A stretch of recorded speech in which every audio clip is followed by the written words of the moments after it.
नमस्कार, जय हिंद। मेरा नाम है संजय विश्वकर्मा और आप देख रहे हैं Agri Mantra changing the way of thinking. इस वीडियो में हम बात करेंगे यूपीपीएससी एग्रीकल्चर प्री एग्ज़ाम के लिए कुछ महत्वपूर्ण प्रश्नों का। तो ये वीडियो का पार्ट 7 है, इस सेशन का पार्ट 7 है। अभी तक 6 वीडियो हो चुकी हैं।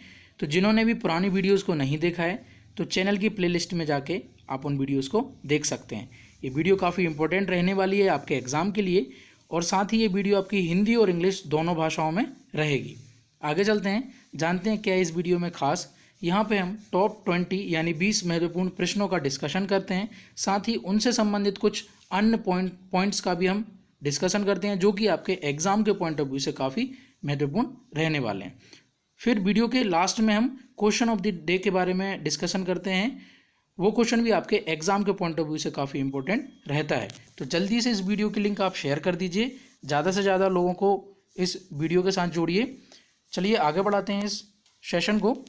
पहला क्वेश्चन है, seed rate of fennel is, यानी सौंफ की बीज दर है।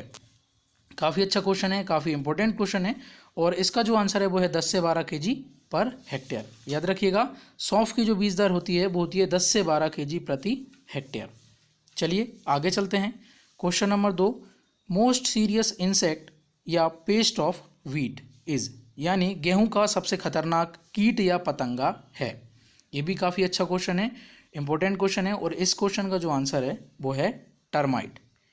याद रखिएगा, टर्माइट, इसको ओडेंटोटर्मस ओबेसस इसका साइंटिफिक नेम है। कभी कभी एग्जाम में टर्माइट की जगह वो ओडेंटोटर्मस ओबेसस भी लिख के दे सकता है, तो दोनों चीज़ें हमको पता होनी चाहिए। आगे बढ़ते हैं। Question number 3, insecticide is always applied at the stage of, यानी कीटनाशकों का प्रयोग हमेशा खालिस्तान किया जाता है। ये भी काफ़ी अच्छा क्वेश्चन है, और इसका जो सही आंसर है वो है ETL, यानी इकोनॉमिक थ्रेशोल्ड लेवल। समझ लेते हैं क्या होता है ये, कि इसको हम एक्शन थ्रेशोल्ड लेवल भी कहते हैं, यानी इसको हम ATL भी, एक्शन थ्रेशोल्ड लेवल भी कहते हैं, दूसरा नाम है, याद रखिएगा। यानी ETL पे हम इंसेक्टिसाइड से पेस्ट को कंट्रोल करने लगते हैं, या पेस्ट के लिए इंसेक्टिसाइड का एप्लीकेशन हम करने लगते हैं, ठीक है। और एक होता है आपका इकोनॉमिक इंजुरी लेवल, इसको शॉर्ट में EIL भी इसको कहा जाता है, या फिर इसको हम डैमेज थ्रेशोल्ड लेवल भी हम इसको कहते हैं, यानी DTL, डैमेज थ्रेशोल्ड लेवल भी हम इसको कहते हैं। इसमें क्या होता है, lowest population density that will be cause economic damage. तो दोनों पॉइंट अलग अलग हैं, ध्यान से इनको रखिएगा याद, ठीक है। और इस प्रश्न का जो सही आंसर है वो है B, यानी ETL, ठीक है। आगे चलते हैं।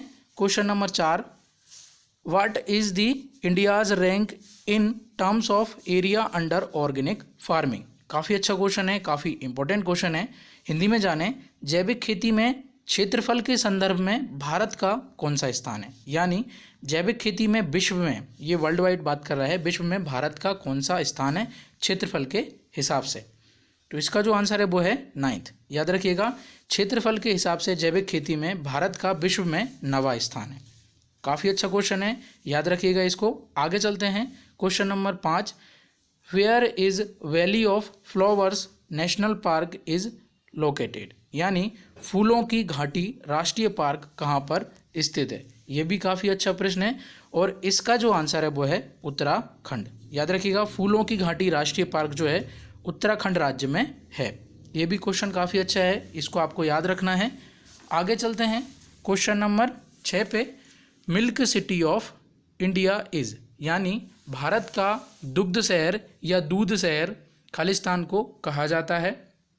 ये काफ़ी अच्छा प्रश्न है, और इसका जो आंसर है वो है आनंद। आनंद को, भारत के आनंद जो शहर है, यानी जो गुजरात राज्य में है, इसको हम मिल्क सिटी भी कहते हैं, ठीक है। साथ ही जो सूरत जो जगह है गुजरात में है, इसको हम टेक्सटाइल सिटी ऑफ इंडिया भी कहते हैं, ठीक है। इस क्वेश्चन में मिल्क सिटी की बात हो रही थी, तो आंसर है आपका आनंद। आगे चलते हैं। Question number 7, who was the first director of IARI।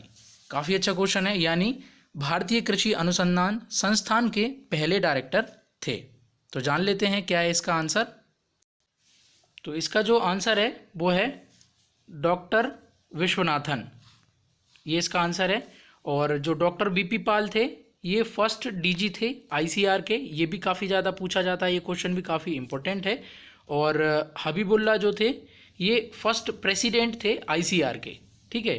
Confuse मत होइएगा, इनको याद रखिएगा क्योंकि इनमें से क्वेश्चन आते हैं, ठीक है। और जो राधा मोहन सिंह जी हैं ये पुराने प्रेसिडेंट थे आईसीआर के, ठीक है। तो ये क्वेश्चन आपको याद रखने हैं, इस टाइप के क्वेश्चन पूछे जाते हैं। इस प्रश्न का जो आंसर है वो है डॉक्टर विश्वनाथन, ठीक है। आगे चलते हैं क्वेश्चन नंबर 8 पे। Which country is ranked first in the number of organic farmers, यानी जैविक किसानों की संख्या में किस देश का प्रथम स्थान है। ये भी काफ़ी अच्छा क्वेश्चन है और काफ़ी इंपॉर्टेंट क्वेश्चन है आपके एग्जाम के पॉइंट ऑफ व्यू से। यानी यहाँ पे पूछ रहा है कि जैविक किसानों की संख्या में किस देश का विश्व में प्रथम स्थान है, ठीक है। तो इसका जो आंसर है वो है इंडिया, याद रखिएगा। अगर वो जैविक खेती में क्षेत्रफल के हिसाब से पूछेगा तो भारत का 9वां स्थान है, 9th रैंक है। और अगर वो जैविक किसानों की संख्या, ठीक है, इसके हिसाब से पूछेगा तो इंडिया का जो है प्रथम स्थान है। काफ़ी अच्छे क्वेश्चन है दोनों, और दोनों अलग अलग हैं, इनको आपको याद रखना है। आगे चलते हैं क्वेश्चन नंबर 9 पे। Father of organic farming is, यानी जैविक खेती के जनक हैं। ये भी काफ़ी अच्छा प्रश्न है, काफ़ी इंपॉर्टेंट प्रश्न है ये। और इस टाइप के जो प्रश्न होते हैं ये आपके एग्जाम में इनके आने की संभावना बहुत ज़्यादा होती है, ठीक है। तो इसका जो आंसर है वो है अल्बर्ट हॉवर्ड, याद रखिएगा। अल्बर्ट हॉवर्ड जी को फादर ऑफ ऑर्गेनिक फार्मिंग भी कहा जाता है, यानी कि जैविक खेती के पितामह या इनको जनक भी हम कहते हैं। काफ़ी अच्छे प्रश्न थे ये, इस टाइप के प्रश्न जरूर पूछते हैं, तो इनको आपको याद रखना है। फिर आगे चलते हैं हम क्वेश्चन नंबर 10 पे। The pH of the soil solution determines, यानी मृदा विलयन का पीएच खालिस्तान बतलाता है। ये भी मेरे हिसाब से काफ़ी इंपॉर्टेंट क्वेश्चन है आपके एग्ज़ाम के लिए। और इसका जो आंसर है वो है एक्टिव एसिडिटी, यानी कि जो मृदा विलयन का जो पीएच होता है वो एक्टिव एसिडिटी को बतलाता है। ये काफ़ी इंपॉर्टेंट क्वेश्चन है और ये कई सारे एग्ज़ाम में भी आया है। अभी 2-3 साल पहले ये बीएचयू के एंट्रेंस एग्ज़ाम में भी ये क्वेश्चन पूछा गया था, तो आपको इसको याद रखना है। इस टाइप के क्वेश्चन काफ़ी इंपॉर्टेंट होते हैं। फिर आगे चलते हैं question number 11। The ultra dwarf root stock of apple is, यानी सेब फल का अति बौना सूक्ष्म मूल ग्रंथ है। ये भी काफ़ी अच्छा क्वेश्चन है, इंपॉर्टेंट क्वेश्चन है। और इसका जो सही आंसर है वो है M27, यानी M27 जो है वो अल्ट्रा ड्वार्फ रूट स्टॉक है एप्पल का, यानी सेब फल का। और M9 जो होता है ये केवल ड्वार्फ रूट स्टॉक होता है, ठीक है। ये केवल ड्वार्फ रूट स्टॉक होता है और अल्ट्रा ड्वार्फ रूट स्टॉक जो है वो M27 है। अब एक पॉइंट और जान लेते हैं एप्पल से संबंधित, सेवफल से संबंधित। वो पूछता है कि San Jose scale most serious pest of which crop. तो ये भी, इसका आंसर भी आपका एप्पल ही होता है, यानी कि संजोस स्केल जो है ये सबसे ज़्यादा सीरियस पेस्ट होता है एप्पल का। तो ये भी पॉइंट आपको याद रखना है, ये भी काफ़ी इंपॉर्टेंट है आपके एग्जाम के लिए। और इस प्रश्न का जो सही आंसर है वो है M27। आगे चलते हैं question number 12। Xerophytes plant are found in, यानी मरुस्थलीय पौधे पाए जाते हैं। ये भी काफ़ी अच्छा प्रश्न है, जान लेते हैं क्या है इसका आंसर। इसका जो आंसर है वो है डेजर्ट। जीरोफाइट्स जो होते हैं plant grow under desert condition, उन प्लांट्स को हम जीरोफाइट्स कहते हैं या फिर मरुस्थलीय पौधे इनको कहा जाता है, ठीक है। वो कभी कभी पूछ लेता है हेलोफाइट्स, तो वो जो प्लांट होते हैं वो प्लांट प्रेफर सेलाइन कंडीशन, तो उनको हम हेलोफाइट्स कहते हैं। और एक क्वेश्चन पूछा था जेआरएफ में कि सियोफाइट्स प्लांट किनको कहते हैं, तो वो था प्लांट प्रेफर शेडी कंडीशन, जो छांव वाली कंडीशन जो पसंद करते हैं उनको हम सियोफाइट्स कहते हैं, ठीक है। तो ये कुछ पॉइंट्स थे जिनको आपको याद रखना है। तो इसका जो आंसर है वो है डेजर्ट। आगे चलते हैं क्वेश्चन नंबर 13 पे। फ्लावर सार इज एसोसिएटेड विथ, यानी कि फ्लावर सार से संबंधित है। ये भी काफ़ी अच्छा प्रश्न है, काफ़ी इंपॉर्टेंट प्रश्न है। और इसका जो सही आंसर है वो है टोमेटो। जो फ्लावर सार है ये टमाटर की एक किस्म है, एक वेराइटी है, काफ़ी फेमस है। और ऐसा ही क्वेश्चन पूछता है ना, यहाँ वेराइटी के बारे में लिखता है ना कुछ, वो डायरेक्ट पूछता है flour sour is associated with, ये किससे संबंधित होता है। तो इनको आपको याद रखना है इस क्वेश्चन को। इसका जो आंसर है वो है टमाटर। ये काफ़ी फेमस वेराइटी है और जो फ्लावर सॉर है ये टमाटर की ही वेराइटी है, याद रखिएगा। आगे बढ़ते हैं क्वेश्चन नंबर 14 पे। यहाँ पे पूछ रहा है which is the first state in the country to fix MSP for vegetables and fruits, यानी भारत का वह कौन सा राज्य है जिसमें फल एवं सब्जियों के लिए न्यूनतम समर्थन मूल्य को निर्धारित किया है। काफ़ी अच्छा प्रश्न है, काफ़ी इंपॉर्टेंट प्रश्न है और इस प्रश्न को आपको सभी को याद रखना है। और इसका जो आंसर है वो है केरला। याद रखना है आपको कि केरला जो राज्य है इसने, ये भारत का पहला राज्य है जिसने फल एवं सब्जियों के लिए भी न्यूनतम समर्थन मूल्य को निर्धारित किया है। काफ़ी इंपॉर्टेंट क्वेश्चन है, आई होप आप इसको याद रखेंगे। फिर आगे चलते हैं क्वेश्चन नंबर 15 पे।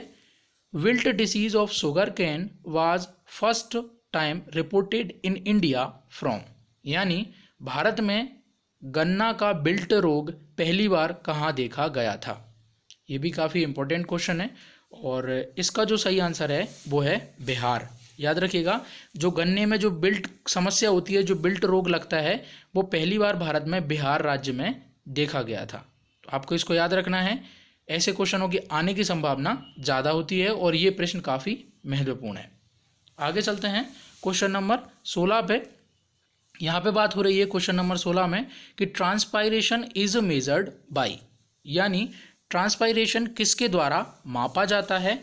काफ़ी अच्छा प्रश्न है और इस टाइप के प्रश्न भी एग्जाम में एक दो एग्जाम में पूछ लेता है, यानी कि हर एक एग्जाम में 1 से 2 क्वेश्चन इस टाइप के जरूर पूछे जाते हैं। और इसका जो प्रश्न है वो है पोटोमीटर। कुछ पॉइंट्स और जान लेते हैं जो आपके एग्जाम के पॉइंट ऑफ व्यू से काफ़ी महत्वपूर्ण रहने वाले हैं।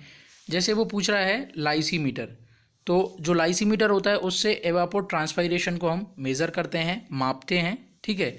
और टेंसियोमीटर जो होता है जिससे हम सॉइल मॉइस्चर टेंशन को मापते हैं, ठीक है। सॉइल मॉइस्चर टेंशन को टेंसियोमीटर से मापते हैं, जबकि लाइसीमीटर से हम एवापोर ट्रांसपायरेशन को मापते हैं, ठीक है। एक वो पूछता है पोरोमीटर, ये भी काफ़ी इंपॉर्टेंट रहता है। ये हो गया आपका पोटोमीटर। एक पूछता है पोरोमीटर, तो पोरोमीटर से इंस्ट्रूमेंटल बिहेवियर को मापा जाता है, ठीक है। और फिर पूछता है वो लैक्टोमीटर, तो लैक्टोमीटर से डेंसिटी ऑफ मिल्क को मापा जाता है। ये कुछ ये इम्पोर्टेंट एलिमेंट, ये इम्प्लीमेंट्स हैं जिनसे क्वेश्चन आते हैं, तो आपको इनको याद रखना है। और इस प्रश्न का जो सही आंसर है वो है पोटोमीटर। तो आगे बढ़ते हैं क्वेश्चन नंबर 17 पे। यहाँ पे बात हो रही है the precursor of cytokinins is, यानी साइटोकाइनिन का पूर्ववर्ती है।